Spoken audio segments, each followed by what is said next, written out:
ይህ በዝቋላ ወረዳ መንግስት ኮሚኒኬሽን ጉዳዮች ጽህፈት ቤት እየተዘጋጀ ወደ እናንተ የምናደርሰው የቴሌቪዥን ዝግጅታችን ነው። የዕለቱን ዜና ከዚህ ሰዓት ጀምሮ ወደ እናንተ የምናቀርብ ይሆናል። እስከ ፕሮግራማችን ፍጻሜ ከኛ ጋር እንድትሆኑ የአክብሮት ግብዣችን ነው።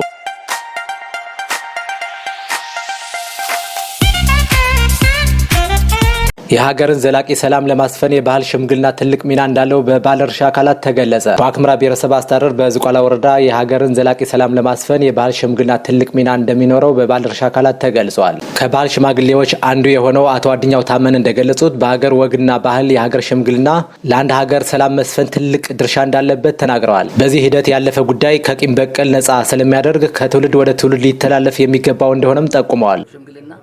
በጣም ትልቅ ፋይዳ አለው። በቃ በአካባቢያችን በወጋችን በባህላችን ስንሸማገል እንዲያውም ምን ይባላል ዳኛ የፈረደው ዳኛ የበላው እሳት የበላው የሚባል አባባል አለ አባቶቻችንና የሽምግልና ግን ሁሉ ነገር ነው የሚያስማማው። በጣም እውነቱ ነገሩም ይወጣል። ለምሳሌ ተለባልቦ ውሸት ሳይሆን እሾሁ ወጥቶ ማንከሱ እንዲያቆም ይደረጋል። ቅምና ቅራኔ እና ቂም መበዳደር ይቆማል። የአገር ሽማግሌ ያለው ፋይዳ በጣም ትልቅ ነው። በአንደኛ ደረጃ በነፍስም ጭምር ይጠቅማል ብሎ ነው ህብረተሰቡ በባህሉ በነፍሳችን እንጠቀማለን። ውሸት መጥፎ ነው፣ ውሸት የትም አያደርስም ብሎ ስለሚያምን ሽምግልና ለልጅ ሁሉ የተረፈ ለሀገር የተረፈ በጣም ትልቅ በሽምግልና የሚታይ ነገር ፋይዳው ትልቅ ነው። ምናልባት በዳኛ የሚደረገው ክርክር ግን በቃ እኔ ልወጣ የሚል ስለሆነ ይሄ እኔ ልወጣ የሚለው ነገር ደግሞ ለልጅ ሁሉ የሚተርፍ መጥፎ መዘዝ ስለሚያመጣ ይህ የሽምግልናው ጉዳይ ግን የሽምግልናው ሂደት ፋይዳው ግን በጣም ትልቅ ነው። ለአካባቢው ህብረተሰብ እና ለሚተኩት አሁን ላሉትም ወደፊት ለሚተኩትም ትውልዶች በጣም አስፈላጊ ሆኖ አግኝተነዋል። በየአካባቢ የሚፈጠሩ አለመግባባቶችን በቅርበት በማየት የመፍትሄ ውሳኔ ለማስቀመጥ የሀገር ሽማግሌ ፋይዳው የጎላ መሆኑን የገለጹት አቶ ግርማ የተሰማ መደበኛ ዳኝነት በምስክሮች ሚዛን የሚታይ ስለሆነ በሚሰጡት ምስክርነት መዛባት የማይገባ ፍርድ ሊወሰን ይችላል። ስለሆነም በሁለቱ ወገን መካከል ግንኙነት አይኖርም። ከጊዜ በኋላ እንደገና ሊያገረሽ የሚችልበት አጋጣሚም አለ። የሀገር ሽማግሌ ከፍተኛ ፋይዳ አለው። ምክንያቱም የሀገር ሽማግሌ አንደኛ የተፈጠረበትን አካባቢ የሚነሳ ነው፣ ችግሮችን የሚረዳ ነው። ሁለተኛ ግልጽ ችግሮችን ለመፍታት ይችላል። ይችላልና ያ ብቻ አይደለም፣ ችግሮቹ የደም ምርቆች ማለት ነው ለማድረግ ወሳኝ ሁኔታ ነው። ምክንያቱም እንግዲህ ደም ማለት አስከፊና ችግር ነውና እነዚህን ሁኔታ ለማድረግ ከመሰረቱ ጀምሮ የተፈጠሩ ችግሮችን ፈልፍሎ የሚያሳርቅ ስለሆነ ከፍተኛ ፋይዳ ነው። ያ ብቻ አይደለም፣ ችግረኞቹ ወይም ደግሞ ታራቂዎች ግለሰቦችም ማሳመን የሚያስችል የሚታመን ሀሳብ በዳይና ተበዳይ በደሉን በግልጽ ይቅርታ የሚያደርጉበት ሀሳብ የሚያቀርቡ ስለሆነ ስለዚህ ይሄ የእርቅ ሁኔታው ትልቅ ፋይዳ አለው ብሎ ይታመናል። እንዲሁም የተለመደ ነው። በእነዚህ ምክንያቶች የሚቀጥል የእርቅ ሁኔታ ለዘለቄታ ወደ ግንኙነት ዝምድና እንደዚሁ ሰላም ሊሰፍንበት የሚያስችል ሁኔታ የሚፈጠር ስለሆነ ከፍተኛ ፋይዳ አለው ብሎ መቀመጥ ይቻላል የሚል ነገር አለ። ከመደበኛ ዳኝነት የሚፈታው ችግርና ከሀገር ሽማግሌዎች የሚፈታው ችግር በጣም ልዩነት አላቸው። አንደኛ መደበኛ ዳኝነት የሚባለው ኦልሬዲ በቀጥታ በምስክርነት ተጠርቶ ጆሮ የሰማውን ሀሳብ ብቻ ወይም ደግሞ ዝንባሌ ተከራካሪዎች ወይም ሀሳብ አቅራቢዎች መስካሪዎችን አቅርቦ የተለያዩ ነገሮችን የተዛባ ፍርድ ሊሰጥ የመጨረሻው የሚወስነው የምስክር ዝንባሌ በሚል ውሳኔ ይሰጣል። ስለዚህ ደግሞ የዳኛ ውሳኔ ስለሆነ ተገዶ ማመራጭ የለውም፣ አመኔታ የለውም። የዳኛ ውሳኔ ስለሆነ ተበዳዮች ቁርሻቸው አይፈታም። ቁርሻቸው መቼም ቢሆን አይፈታም።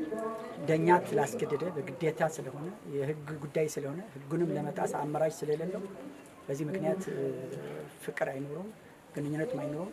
ይህ ነገር እንዲያውም ከዘገየና ከቆየ በኋላ እንደገና ሊያገረሸው ይችላል። ምክንያቱም ስምምነት የለውም፣ ባሎ ሊሆን ይችላል፣ በምስክር መዛባት ሊሆን ይችላል። በእነዚህ ምክንያት ይከሰላል።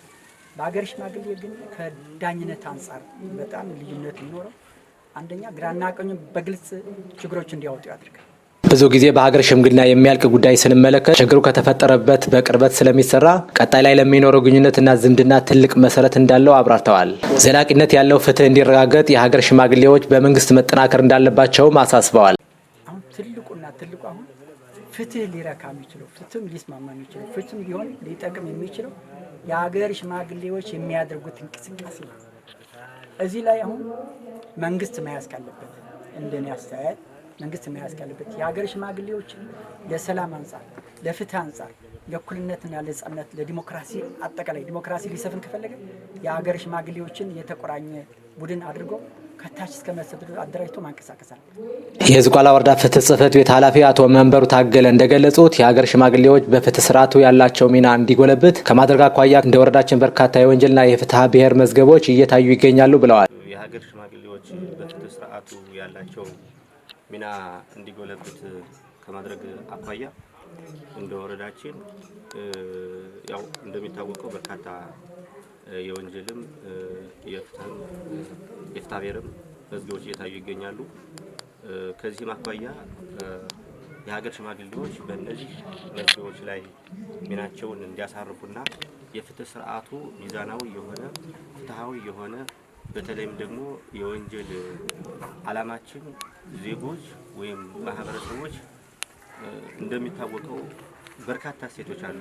አብሮ የመኖር አብሮ የመብላት እሴቶች ስላሉ እነሱን እሴቶች ለማስቀጠልና በግለሰቦች መካከል የብቀላ ተግባርን ለማስቀረት የሽማግሌዎች ሚና ከፍ ያለ ነው።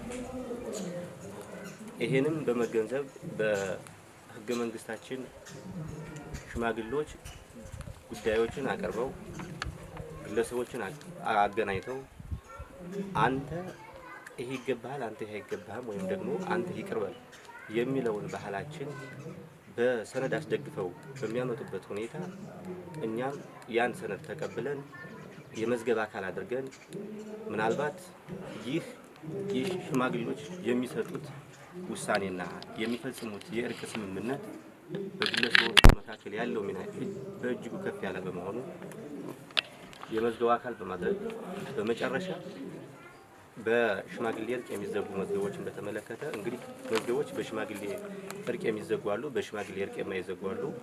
እነሱን እንደ አግባቡ ጉዳዩ የሚዘጋ ሆኖ ከተገኘ በዛ አግባብ የሚዘጋበትን አግባብ እንፈጥራለን። በግለሰቦች ሽምግልና እርቅ ሲጨርሱ የእርቅ ስምምነቱ ፍርድ ቤት እስከገባ ድረስ ያን በማየት የህግ ትንታኔና ምስክር ሳያስፈልግ በሽምግልና ሰነድ መሰረት እልባት እየተሰጠ ያለበት ሁኔታ እንዳለ አመላክተዋል።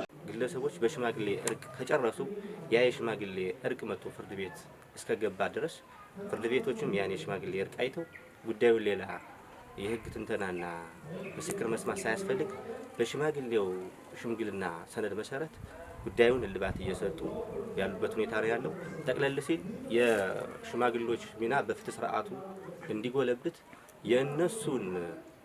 የነሱን ተግባር እየተቀበልን አንድ የፍትህ ተግባር አድርገን እየተጠቀምንና ማህበረሰባችን በዚህ ልክ እያገለገልን ያለንበት ሁኔታ ነው ያለው።